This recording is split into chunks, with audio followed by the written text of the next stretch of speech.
რაც დავიდით, იმაზეც ვაკეთებ და იმაზე მოკლედ დროში. შეიძლება მართლაც ევროპაც გავავოცოთ. Поздравляю весь личный состав. კარგი მანევრია ძალიან. დიაპოლოვაში გადაცემა. მეგობრებო, გამარჯობა. თქვენთან არის ვაშა გადაცემა სპეციალური გამოშვებით თენგიზ გოგოტიშვილთან და ისევ გაგახსენებთ, რომ ჯერ კიდევ გაგვთ, რომ მოიწონოთ და გამოიწეროთ ჩვენი პოდკასტი ნებისმიერ პლატფორმაზე, რომელიც თქვენთვის უფრო კომფორტულია. YouTube-ზე, Facebook-ზე, Instagram-ზე, TikTok-ზე ან ყველაზე ერთად. მოკლედ, რომელიც გაწყობთ. ორი ამბავი, რომელზეც დღევანდელ პოდკასტში მოგიყვებით, მოვიდა გერმანიიდან, პრაქტიკულად ერთდროულად. პირველი ამბავი არის გიორგი გახარია თვალთხარიას NGO-შნიკობა. გახარია თვალთხარია გამხდარა ერთ-ერთი გერმანული არასამთავრობო ორგანიზაციის მკვლევარი და მისი კვლევის თემა ვებგვერდს თუ დაუჯერებთ ამ ორგანიზაციის არის საქართველოს უსაფრთხოება ევროკავშირში გაწევრიანების კონტექსტში. და კიდევ ერთი საბაბი მისცა პროჭორვილელებს, კერძოდ ბატონ რაჟდენს, რომ დაიწყონ რაიმე გამოძიება გიორგი გახარია თვალთხარიას წინააღმდეგ. მეორე ამბავი, რომელიც ასევე გერმანიიდან მოვიდა და ასევე სულ ცინცხალია პრაქტიკულად, ეს არის გირჩიშ მირჩების, ანუ იაგო და სხვა გირჩების ვიზიტი გერმანიაში და შეხვედრა ყურადღება პარტიასთან ალტერნატივა გერმანიისთვის. დარწმუნებული ვარ, ყველამ, ვინც ასეთი პოდკასტებით ზოგადად დაინტერესებულია, იცის რა არის ალტერნატივა გერმანიისთვის, AfD, ეს არის რუსული პროექტი პრაქტიკულად, ან გერმანული პროექტი, რომელიც რუსეთმა ძალიან წარმატებით ჩაიდო ჯიბეში და მას ამ პარტიის წარმომადგენლებთან შეხვედრა არის რუსული საქმე. შეუძლებელია ეს არ იცოდნენ იაგო გირჩიშმირჩებმა, მიუხედავად იმისა, რა თემაზე ელაპარაკებიან AfD-ს წარმომადგენლებს, შეუძლებელია არ იცოდნენ, რომ AfD როგორც პარტია აღიარებს ყირიმს რუსეთის ნაწილად, AfD აკეთებს ყველაფერს იმისთვის, რომ გაატაროს რუსეთის ინტერესები, რომ AfD-ს წინააღმდეგ დღეს ბუნდესტაგში ღიად მიდის გამოძიება რუსეთის სასარგებლოდ ჯაშუშობისთვის, მიუხედავად ამისა, მათ გადაწყვიტეს AfD-სთან თანამშრომლობა და ეს არ შეიძლება სხვანაირად შეფასდეს, უბრალოდ ვარიანტი არ არსებობს. სხვა შეფასების გარდა იმისა, რომ იაგო გირჩიშმირჩებიც დღეს არიან წარმოადგენელ რუსულ პროექტს, ან ცდილობენ რაიმე რუსულ პროექტში ფეხი შეყონ.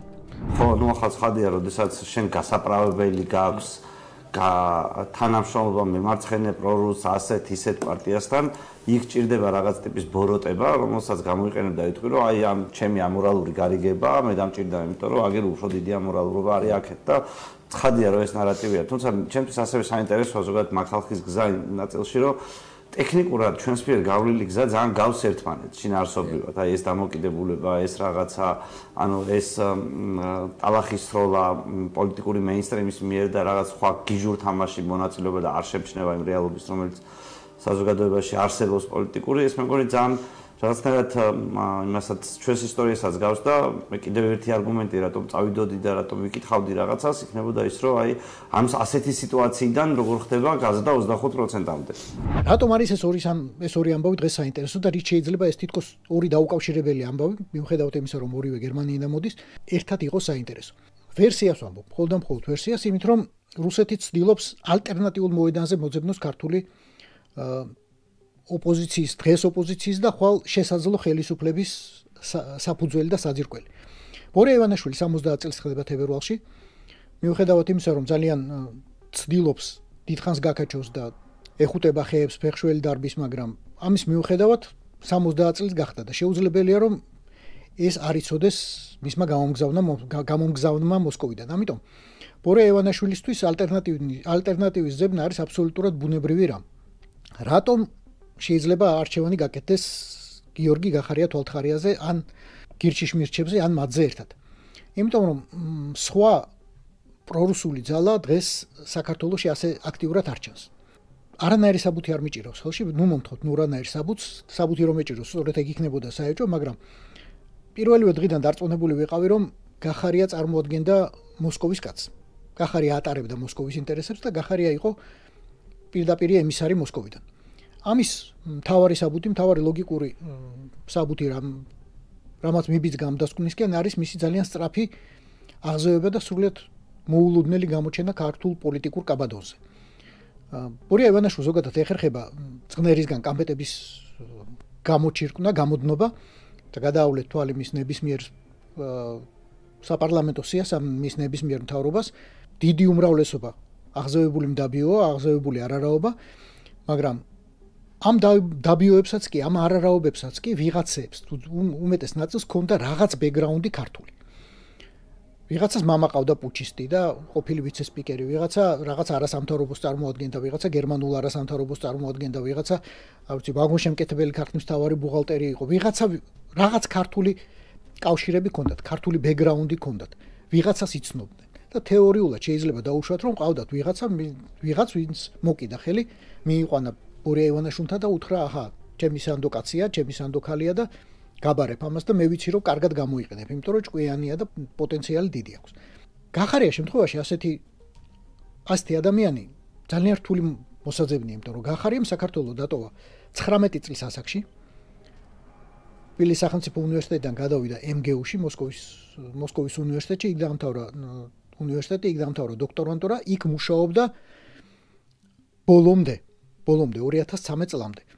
იყო, ასე ვთქვათ, საშუალო ხელის ან საშუალოს დაბალი ბიზნესმენი. ბევრი არაფერი, მოდი ასე ვთქვათ. მით უმეტეს რუსეთის მასშტაბით ბევრი არაფერი. ამ კაცს უეცარი გამოჩენა, უეცარი ქცევა ბიზნეს ომბუდსმენად, იმ ქვეყანაში, რომელსაც პრაქტიკულად არ იცნობდა და რომელიც მას პრაქტიკულად არ იცნობდა. მერე უცებ ეკონომიკის მინისტრობა, მერე შინაგან საქმეთა მინისტრობა და მერე პრემიერ-მინისტრობა სულ რამდენიმე წლის განმავლობაში მართალი რო გითხრათ, უცნაურია. იმ უცნაური გადაწყვეტილებების ფონზეც კი, რომელიც ივანაშვილს მიუღია და რომელსაც არ ვიცი, ალბათ კიდევ მიიღეს, რომელიც მას ჩვევია. ვერავნაირად ვერ დავამტკიცებ ამას, მაგრამ ყოველთვის გქონდა ეჭვი, რომ გახარია წარმოადგენდა, როგორც რუსები ამბობენ, კონკურირუიშია კანტორა. თუ ივანაშვილი წარმოადგენს პირობითად ფსბ-ს, გახარია გონია რომ წარმოადგენს SVR-ს, რუსეთის საგარეო დაზვერვას, ან გერეოს, მაგრამ უფრო მგონია რომ SVR-ს. და მგონია რომ საქართველოსთვის რუსული უწყებების შიგნითაც მიდის ჭიდაობა, ვინ გაიმარჯვეს, ვინ უფრო მეტად მოიკიდებს ფეხს ქართულ პოლიტიკაში, ვის ექნება მეტი წარმატება, ვის ეყოლება მეტი წარმომადგენლობა და ვინ უკეთ გაატარებს კრემლის ინტერესებს. წარმოიდგინეთ, რომ არის პირამიდა, რომელსაც აქვს 4 წახნაგი. ამ 4 წახნაგზე მდგომი ადამიანები ერთმანეთს ვერ ხედავენ, მაგრამ საბოლოო ჯამში ეს პირამიდა ერთდება. აი ეს მწვერვალი მართავს ყველას და ყველაფერს. მწვერვალიდან დარეკილზე ბორია ივანიშვილი, რომელ სპეცსამსახურსაც არ უნდა წარმოადგენდეს რუსეთის, იმ მწვერვალიდან დარეკილზე უარს ვერ ეტყოდა. დაურეკავდნენ და ეტყოდნენ, რომ ჩვენი კაცია. უნდა დააწინაურო, უნდა დანიშნო, უნდა მიიღო. მიიღო, დანიშნა, დააწინაურა. ეს გააკეთა. მაგრამ როცა მათი კანტორების, მათი იქაური მოსკოვური კანტორების ინტერესები ერთმანეთს დაუპირისპირდა, როცა ისინი უკვე ადგილობრივ დონეზე ერთმანეთს დაუპირისპირდნენ, ეს გზები გაიყო. ბევრი შეიძლება არ დამეთანხოს, ბევრმა შეიძლება თქვას, რომ ბორია ივანიშვილი თავად ქმნის ოპოზიციას, ესეც ძალიან ლოგიკურია, ვის წინააღმდეგ შეიძლება ქმნდეს ოპოზიციას, პირველ რიგში რა თქმა უნდა კობახიძის წინააღმდეგ და მე ასევე ლოგიკურად მიმაჩნია ვერსია, რომ ბორია ივანიშვილი ახლა შეიძლება ფიქრობდეს, რომ ყველა ბინძური საქმე ევროინტეგრაციის წინააღმდეგ გააკეთებინოს კობახიძეს, საბოლოოდ ჩააშლევინოს, ჩააჭრევინოს ყველანაირი გზა, ჩაანგრევინოს და აფეთქებინოს ყველანაირი ხიდი, რომელსაც საქართველოს ჯერ კიდევ აკავშირებს ან თითქოს აკავშირებს ევროპასთან, ნატოსთან, ევროკავშირთან და შემდეგ დანიშნოს ახალი არჩევნები, მოიყვანოს რაღაც ახალი ჯგუფები, ახალი ძალები, მათ შორის გახარია თვალთხარიები, ეს გირჩი შმირჩები და თქვას, რომ აჰა ძმაო, ახალი ხელისუფლება მოვიდა, სინამდვილეში ამ ხალხის უკანაც ისიდგება.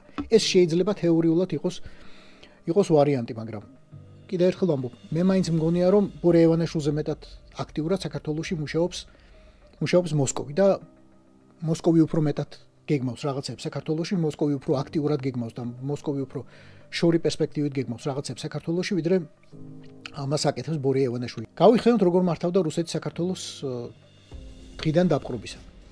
დღიდან დაპყრობისა მეფის ნაცვალი იყო თუ მთავარმართებელი, სხვადასხვა ფორმები ჰქონდა რუსეთს საქართველოს მართვის. ყველა მათგანი იყო რუსი, ჩვეულებრივი რუსი. ერთადერთი იყო ქართველი. ეს იყო პავლე ციციანოვი, რომელიც სულ რამდენიმე წელი იყო მეფის ნაცვალი საქართველოში, სანამ განჯაში არ მოაჭრეს თავი. ზუსტად იგივე ითქმის ეგზარქოსებზეც. ასევე საუკუნეზე მეტი ხანი მართავდა, იყო საქართველოს ეკლესია, რუსული ეკლესიის წევრი და ყველა ეგზარქოსი, პრაქტიკულად ყველა ეგზარქოსი, ერთი პირველი ეგზარქოსის გარდა იყო ეთნიკურად რუსი. ის პირველი ეგზარქოსიც რუს-ქართველა იყო და კაცი ვერ გაიგებდა საქართველოს უფროსთ კიოდა თუ რუსეთი უფროსთ კიოდა. ყოველ შემთხვევაში დათანხმდა ეგზარქოსობას. თუ ეგზარქოსების დრო არ გახსოვდა, თუ არ გახსოვთ, მეფის ნაცვლის დრო გეხსოვებათ, ძალიან ბევრს გეხსოვებათ ცეკას მეორე მდივნების ამბავი.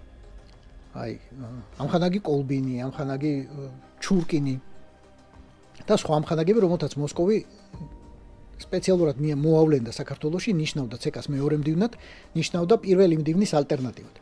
ეს ნიშნავდა იმას, რომ პირველი მდივანი ეთნიკური ქართველი უნდა ყოფილიყო, კომუნისტი, იდეური კომუნისტი, მაგრამ ეთნიკური ქართველი, მაგრამ მის მაკონტროლებლად მოსკოვს აუცილებლად სჭირდებოდა უფრო სანდო ადამიანი. ახლა იტყვით, რომ შევარნაძე სანდო ადამიანი იყო თითქოს, ან მჟავანაძე სანდო ადამიანი იყო, ნებისმიერი სხვა ცეკას პირველი მდივანი, მაგრამ არა. მოსკოვი მათ ბოლომდე მაინც არასოდეს არ ენდობოდა, მაინც ნიშნავდა თავის კაცს. მას მეორე მდივანს ჰქონდა საშუალება, ჰქონდა უფლებამოსილება და მოვალეობა, რომ რამე რო არ მოეწონებოდა, რამეს რო არ დაეთანხმებოდა პირველი მდივნის გადაწყვეტილებას, ან ცეკას პლენუმის, ან ცეკას ბიუროს თუ არ ვიცი რაღაცის გადაწყვეტილებას, აიღებდა ამ ვერტუშკას, დარეკავდა მოსკოვში, დარეკავდა მოსკოვის ცეკას საორგანიზაციო განყოფილების უფროსთან, დარეკავდა რომელიმე ცეკას მდივანთან მოსკოვში, რომ ქართველი ამხანაგები არასწორად იქცევიან, ქართველმა ამხანაგებმა გადაუხვიეს პარტიის ძირითად კურსს და ამ საქმეს უნდა მიეხედოს. მე იქიდან დარეკავდა სუსლოვი ამ საქმეს ჩაერეოდა ბრეჟნევით, როგორც იქნებოდა. მოკლედ, ეს კაცი იყო კურატორი, ეს კაცი იყო თავარი ადამიანი, ვინც აკონტროლებდა, რომ საქართველო არ გამძვრალიყო რუსეთის და საბჭოთა კავშირის გავლენისგან. აი, დღეს ვითარება ბუნებრივია შეცვლილია, პოლიტიკური ვითარება, პოლიტიკური გარემო შეცვლილია, ამიტომ გონია რომ რუსეთი ცდილობს ბევრი ასეთი კურატორი ყავდეს და შიდა კონკურენცია იყოს ამ კურატორებს შორის. სხვადასხვა უწყებები უწევენ ერთმანეთს კონკურენციას, იმიტომ რომ სხვადასხვა უწყების ხელმძღვანელებს სურთ მივიდნენ პუტინთან და უთხრან ამხანაგო უმაღლესო მთავარსარდალო ვლადიმერ ვლადიმიროვიჩ, მე გამზადებული მაქვს საქართველოს თქვენთვის. აი ბატონო ლანგარზე საქართველოს ის რაც ვერ გააკეთა ბორია ივანაშვილმა, აი ამდენი წელია ეჯაჯგურება და ბოლო-ბოლო ვერ მოტეხა ეს ქართველები, ვერ გატეხა ქართველები და ვერ დაითანხმა ევროკავშირზე საბოლოო თქვა უარი, მე მყავს კანდიდატურა, მე მყავს ადამიანები, როგორ ვათქმევინოთ ქართველებს უარი ევროკავშირზე, როგორ ვათქმევინოთ უარი ქართველებს ნატოზე, როგორ დავავიწყოთ ყველანაირი ევროინტეგრაცია და როგორ ვაქციოთ საქართველოს ჩვენს რესპუბლიკა, ჩვენს ოლქად, ჩვენს გუბერნიად. მე მგონია რომ გახარია თვალთხარიას პარტიის შესვლა პარლამენტში და იქიდან არ გამოსვლა, მაშინაც კი როდესაც გახარია თვალთხარიას წინააღმდეგ აღმოჩნდა რომ ამ პარტიის შესვლიდან თურმე 13 წლიანს უშჯიან და ამ გირჩიშმირჩების შეხვედრა პარტიასთან ალტერნატივა გერმანიისთვის მგონია რომ ეს თვითონ ნაბიჯია სწორედ საქართველოს მეტი რუსიფიკაციისკენ. არავითარ შემთხვევაში არ გაიგოთ რომ ბორია არის ნაკლები რუსიფიკაციის გზა, ბორია სხვა გზა არის უბრალოდ. მაგრამ საბოლოო ჯამში ყველა გზა მიდის იქ. ყველა ჩვენი გზა მიდის მოსკოვში. ყველა ამ პარტიის, ყველა ამ ძალის გზა მიდის მოსკოვში. ეს არის რეალობა, რომელზეც დღეს მინდოდა მესაუბრა. დარწმუნებულია რომ ბევრი შეიძლება არ დამეთანხმოს, ბევრი შეიძლება დამეთანხმოს, მაგრამ ამას ვამბობ მხოლოდ იმიტომ, რომ ის ვინც შეიძლება დამეთანხმოს, ის დაფიქრდეს.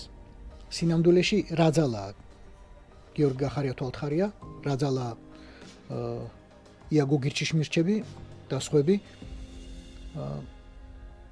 საიდან შეიძლება რუსეთმა მოუაროს კიდევ საქართველოს, სად უნდა დავინახოთ საფრთხე, სად შეიძლება დავინახოთ საფრთხე და საბოლოო ჯამში რომ ჩვენი გზა ერთადერთია. ევროპა და ევროპა, ევროკავშირი და ნატო და სხვა არაფერი.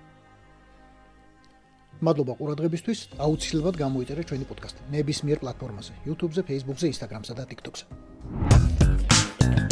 რაც დავიდით, იმაზეც ვაკეთებ და იმაზე მოკლედ დროში. შეიძლება მართლაც ევროპაც გავავიწყოთ. Поздравляю весь личный состав. კარგი მანევრია ძალიან.